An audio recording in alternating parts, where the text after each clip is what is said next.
కీర్తన గ్రంథము 145 అధ్యాయం 19 వచనం. తన యందు భయభక్తులు గల వారి కోరిక ఆయన నెరవేర్చును. దేవునికి సమస్తమేమి కలుగును గాక.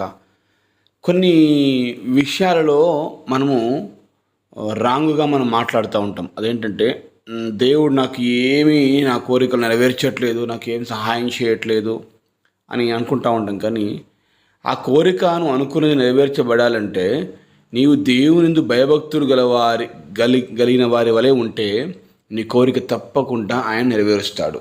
ఎందుకంటే దేవుని వాక్యమే స్పష్టంగా చెప్తా ఉంది. కీర్తన 145 అధ్యాయం 19 వచనంలో తన యందు అనగా దేవుని యందు భయభక్తులు గలవారి కోరిక, వారు ఏదైతే కోరుతారో ఆ కోరికను దేవుడు తప్పకుండా నెరవేరుస్తానంటే విషయాన్ని తెలియపరుస్తాడు.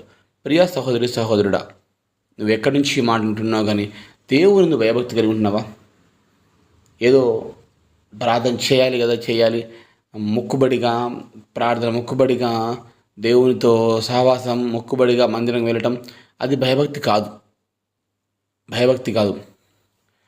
మనుషులకు భయపడినట్టుగా భయంతో కూడిన భక్తి అట్లా ఉంటాడు మనుషుల ముందు. అట్లాంటివి కూడా దేవుని దగ్గర వద్దు.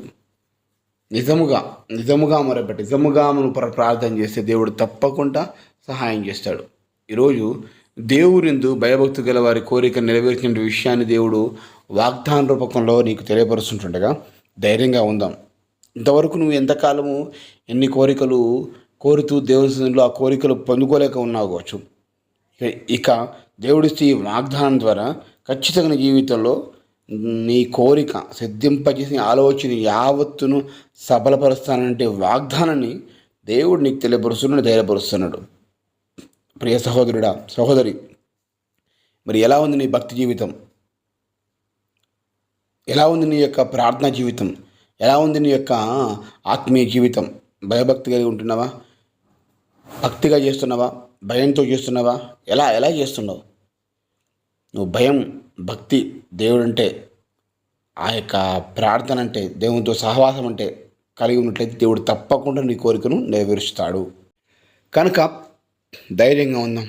దేవుడు తప్పకుండా నీ కోరికను ఆయన నెరవేర్చేవాడై ఉన్నాడు. ఎందుకంటే దేవుడు మాట ఇస్తే తప్పేవాడు కాదు. మనుషులు తప్పుతారు కానీ దేవుడు ఎంత మాత్రం మాట తప్పడండి.